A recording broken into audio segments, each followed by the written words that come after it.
Ryan S. asks, of all the space-themed things you have made or worked on, what is your favorite? It's gonna be my XCMU spacesuit. I think I can wheel it in. Hold on.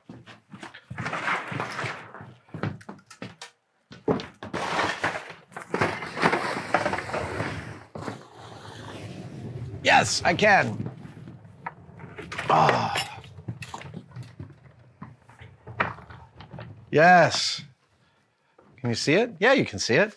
This guy is, I built this a couple years ago for the G4 network for a thing, but it is basically, I have really worked hard to copy NASA's XEMU design.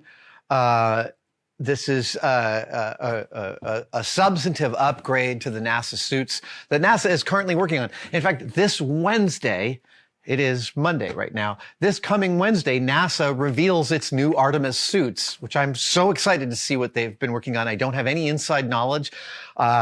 Just super psyched to see what they do. Although I believe its form factor will be somewhat similar to this, which is a rear entry single piece suit. So you're not like putting on pants and putting on a top and clipping a helmet on. It's all integrated and part of a whole. This is the first time I designed and built a spacesuit from scratch. And we made 2 of these in a month here in the cave. And this is the only costume I still have on a stand right now because I still need to look at it every day. I tell a lie. There are 2 other costumes that are still on stands. They're my 2 pieces of armor. They're my 2 suits of armor from Excalibur, and they sit in the foyer of my house. But here in the cave, this guy is paramount, and I can't get enough of it. I really love this thing. And there will be other spacesuits in the future, and I'm sure they will also, steal my attention. But for right now, I just love this thing. It was really fun to wear. It's hard work to wear. And it gave me a lot of insight into the real complexities of spacesuit design and how you hold someone in perfect orientation inside a volume like this. Yeah, it's a really particular, I wouldn't have thought before I embarked on this that building a fake spacesuit would give me so much insight into the real thing, but it did. It really did. There's some really interesting things that I wouldn't have understood unless and until I made this. Let's see here.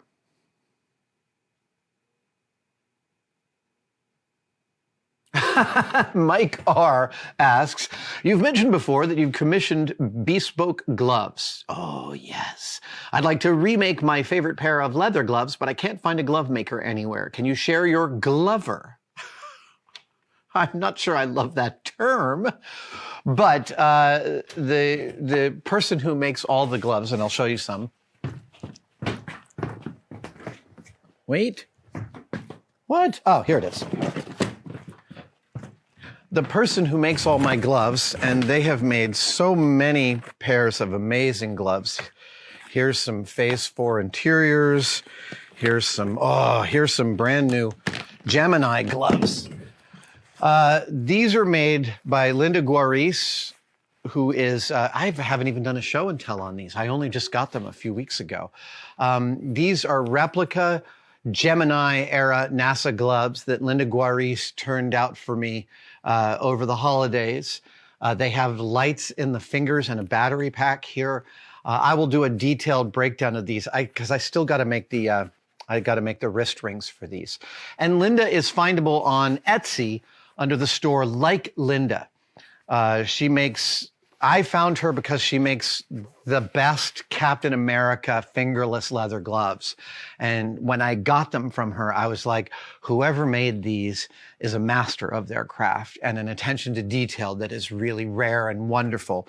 And I immediately commissioned a different pair of gloves. I think it was Wiley Post's gloves for my Wiley Post costume. And then in this box is actually like about 10 pairs of space gloves, because every time I buy a pair of gloves from Linda, I buy at least 2 pairs, if not 3. Because in addition to having them on the suits, I eventually want to make a spacesuit glove display. It's this whole unrealized plan I have. It's why they're all in this box. Like Linda on Etsy. She is not always taking orders, but When she is, that is my glove maker. I just can't say the word glover.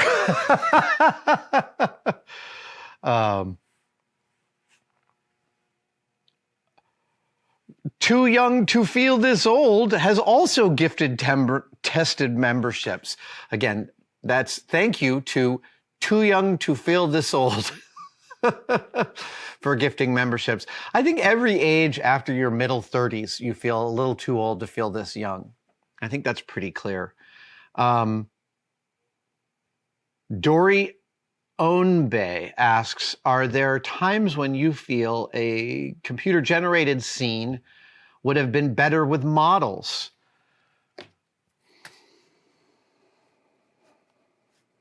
I don't want my answer to turn into a practical effects are better than CG, because the future lies with both.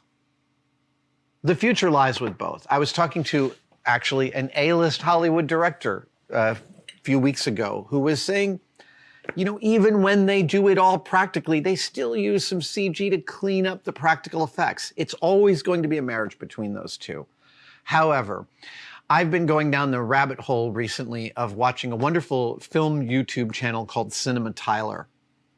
And I really like the deep dives they do into directors I love, movies I love, weird ancillary stories about how the deals got made and other facts about movies like Apocalypse Now or The Godfather or Blade Runner or Alien.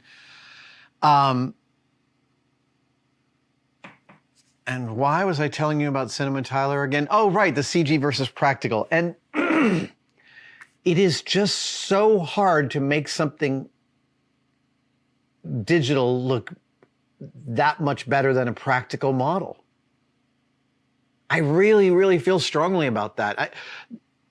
Blade Runner still holds up as among the most beautiful special effects shots ever composed for film.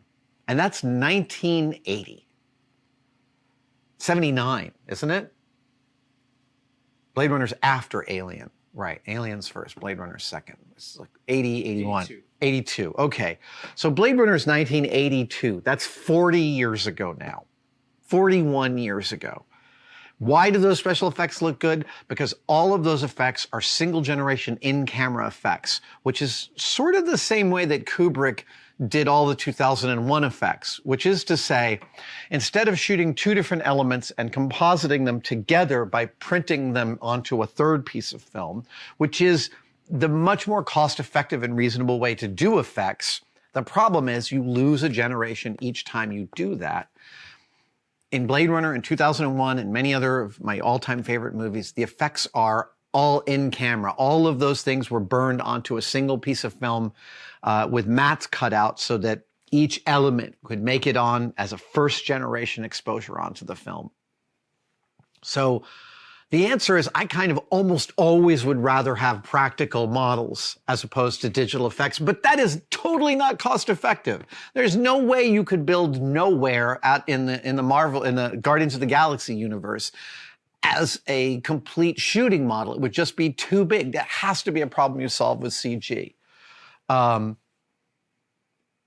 the same token, there's a reason that the Mandalorian production is doing so many practical shots of the various ships that Mando's flying around in. Those practical shots are yielding takes to camera that are just, they inherently feel more physicalized to me. Now, I'm not anti-CJ at all. Our recent escapade with the Corridor Crew doing the practical nose slicing effect versus the digital effect, I was shocked at how good what they came up with was. I didn't quite realize how quick and easy it was to do motion tracking and all of that stuff that they did to execute their beautiful rendition of that shot. I don't love to get into the Coke versus Pepsi, Mac versus PC argument here, and I always feel like these CG versus practical questions are leaning towards this, like one is better than the other. It is always a marriage of cost and time and aesthetics and what you can get done within the parameters of what you've got to achieve. Thank you so much for watching. If you'd like to support us even further, you can by becoming a tested member. Details are, of course, below, but it includes all sorts of perks, and we're building them all the time. You get advanced word and behind-the-scenes photos of some of our projects.